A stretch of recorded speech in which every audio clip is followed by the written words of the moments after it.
क्या आपका लोन हर महीने ईएमआई देने के बाद भी खत्म नहीं हो रहा? लगता है जैसे जिंदगी का आधा हिस्सा ईएमआई में चला जा रहा है। अगर आपका भी ये सोचना है तो ये वीडियो आपके लिए है, क्योंकि आज मैं बताने वाला हूँ लोन चुकाने के 6 स्मार्ट और प्रैक्टिकल तरीके जिनसे आप अपना लोन न सिर्फ जल्दी चुका सकते हैं बल्कि हज़ारों रुपए का इंटरेस्ट भी बचा सकते हैं। तो वीडियो को पूरा ज़रूर देखें, क्योंकि आखिरी टिप आपका लोन गेम ही बदल सकती है। और जैसे कि आपको पता है, ये एक 30 दिनों की लोन सीरीज़ हमने स्टार्ट की थी और ये लोन सीरीज़ का 13 वीडियो है। पिछली वीडियोज़ अगर आपने नहीं देखी है तो लिंक डिस्क्रिप्शन में, वहां से जाकर आप वो वीडियो देख सकते हैं। और चैनल को सब्सक्राइब करें, क्योंकि आने वाली जितनी भी वीडियोज़ हैं वो भी काफ़ी इन्फॉर्मेटिव है, वो सबसे पहले आपको मिल सके। तो चलिए शुरू करते हैं।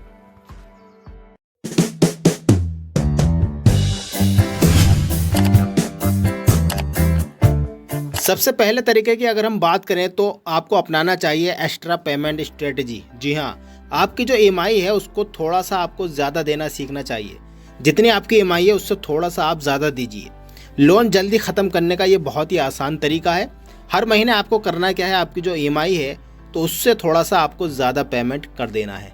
मान लीजिए अगर आपकी ईएमआई है 10,000 रुपये, तो आपको क्या करना है, हर महीने उसमें 1,000 रुपये प्लस कर पेमेंट करना है। तो इससे क्या होगा, आप लगभग 1 साल पहले अपना लोन ख़त्म कर देंगे और लगभग आप मान के चलिए 30 से 50,000 रुपये आप इंटरेस्ट के तौर पे बचा पाएंगे।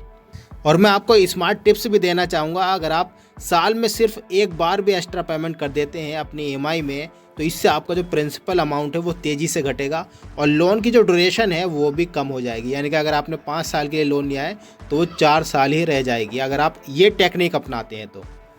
और जो आपको बोनस मिलता है या फिर एक्स्ट्रा इनकम आपको कहीं से आती है, तो आप उसका सही इस्तेमाल करें, सही जगह पर लगाएं। जैसे हम अक्सर क्या करते हैं, अगर हमें सैलरी बोनस मिल जाता है या फिर टैक्स रिफंड मिल जाता है तो हम उसे खर्च कर देते हैं, नए फ़ोन ले लेते हैं, कपड़े ले लेते हैं या फिर घूमने चले जाते हैं। तो हमें ऐसा नहीं करना है। तो दोस्तों, उसी पैसे को आपको लोन रिपेमेंट में लगाना है, क्योंकि एक बार अगर आपने बड़ा पेमेंट कर दिया तो आपका जो ब्याज है वो काफ़ी घट सकता है। एग्जाम्पल के तौर पे अगर आपका 20,000 रुपये कहीं से बोनस आता है तो आप उसे लोन में डालिए, कहीं इधर उधर खर्च मत करिए। तो इससे क्या होगा, आपकी जो लोन की ड्यूरेशन है वो कम हो जाएगी। 8 साल में आपका लोन ख़त्म होने वाला था, वो 7 साल में भी हो सकता है, 7.5 साल में भी हो सकता है। तो कुछ महीनों वो कम हो जाता है। तो आपको ये टिप्स ज़रूर अपनानी चाहिए। अगला तरीका है लोन ट्रांसफ़र, जो कि ज़्यादातर लोगों को पता नहीं होता है। बहुत ही ये यूनिक तरीका है, रिफाइनेंस कराना। जी हाँ, आपको सही बैंक चुनकर अपने लोन को रिफाइनेंस करा देना है। रिफाइनेंस क्या होता है, बाज़ार में मान के चलिए इंटरेस्ट रेट ऊपर नीचे होता रहता है, हर किसी बैंक का अलग अलग होता है। तो अब आपको करना क्या है, तो अगर आपको लगता है कि जो दूसरा बैंक है उसमें इंटरेस्ट रेट कम है, मान लीजिए आपने HDFC से लोन ले लिया, बाद में आपको पता चलता है कि जी एक्सिस बैंक तो बहुत कम इंटरेस्ट रेट पर लोन दे रहा है, तो आप क्या करते हैं, वही लोन ट्रांसफ़र करके रिफाइनेंस करा के एक्सिस में भिजवा सकते हैं। तो इससे क्या होगा, आपकी जो ईएमआई है या फिर जो कुल ब्याज है वो दोनों घट जाएंगे, क्योंकि आपका ब्याज ही घट जाएगा। तो ये दोनों चीज़ें ऑटोमेटिकली कम हो जाएंगी।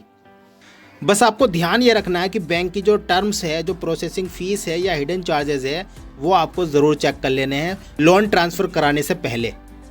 मान लीजिए आपने HDFC से 10 लाख रुपए का लोन ले लिया और आपने जो लोन लिया वो 10% पर लिया, लेकिन आपको पता चलता है जो एक्सिस बैंक है वो 8% पर दे रही है।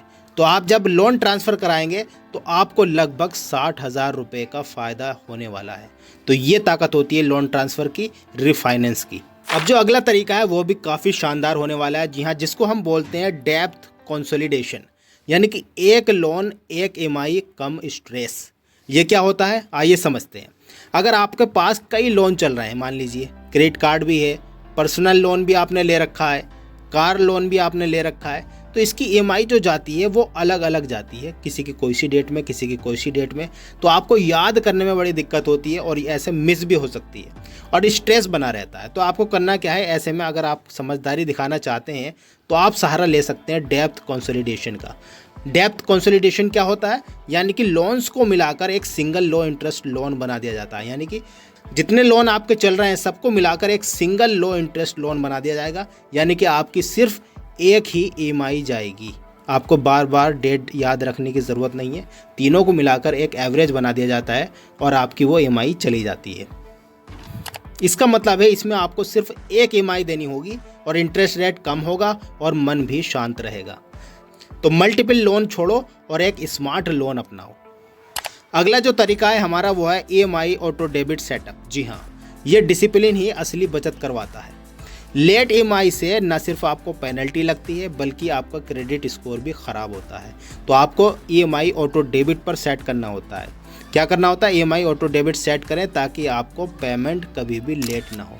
एक फंक्शन आता है अकाउंट में ऑटो डेबिट का, वहाँ से आप सेट कर सकते हैं। तो उससे आपका जो पेमेंट है वो ऑटोमेटिक डेट पर कट जाता है। तो इससे आपकी जो फाइनेंशियल रेपुटेशन होगी वो भी अच्छी रहेगी, स्ट्रॉन्ग रहेगी और फ्यूचर में आपको जो लोन लेने का जो इंटरेस्ट रेट है वो भी कम रहेगा, क्योंकि आप कोई सी भी EMI मिस नहीं कर पाओगे।